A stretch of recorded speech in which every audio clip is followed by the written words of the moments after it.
HELIX Canadian rock band.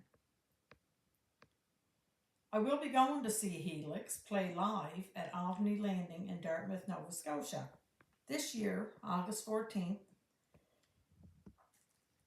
HELIX's biggest hit is Rock You.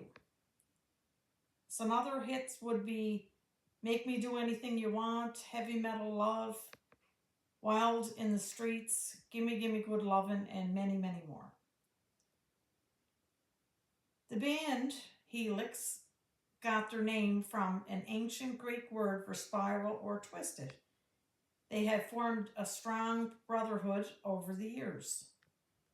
The band members are Brian Vollmer, the lead singer, Daryl Gray, Chris Joke, Mark Chichkin, and Jamie Constant.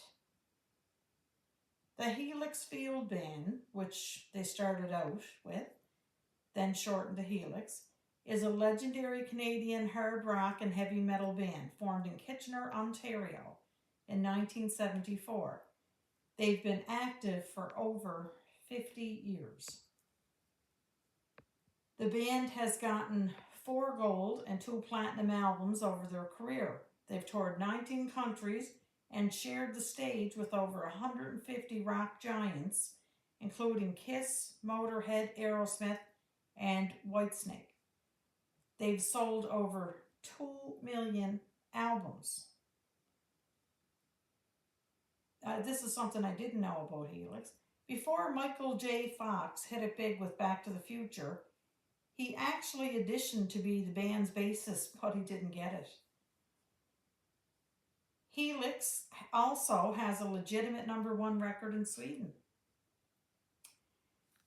Brian Vollmer nearly lost his voice in 1976 and was told he'd never sing again. He saved his voice by studying bel canto, operatic techniques. He's now a vocal coach. And it's funny because the other day I saw a little video about Sebastian Bach, and he was telling the person interviewing him that the reason his voice is as good as it is he does the same thing. He actually mentioned it. And that's why he can still hit the high notes after all these years.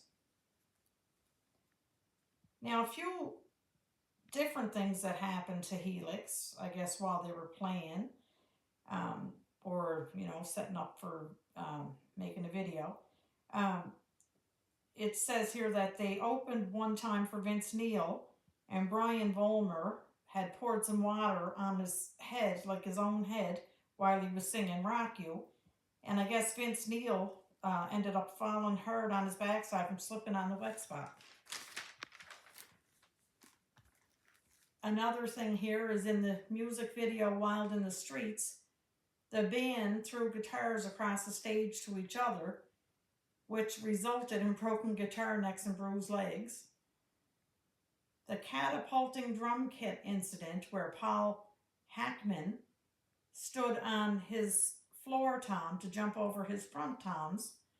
The drum kit gave way, which pushed him forward and sent his entire drum kit crashing and flying in all directions. So it sounds like they had their share of accidents.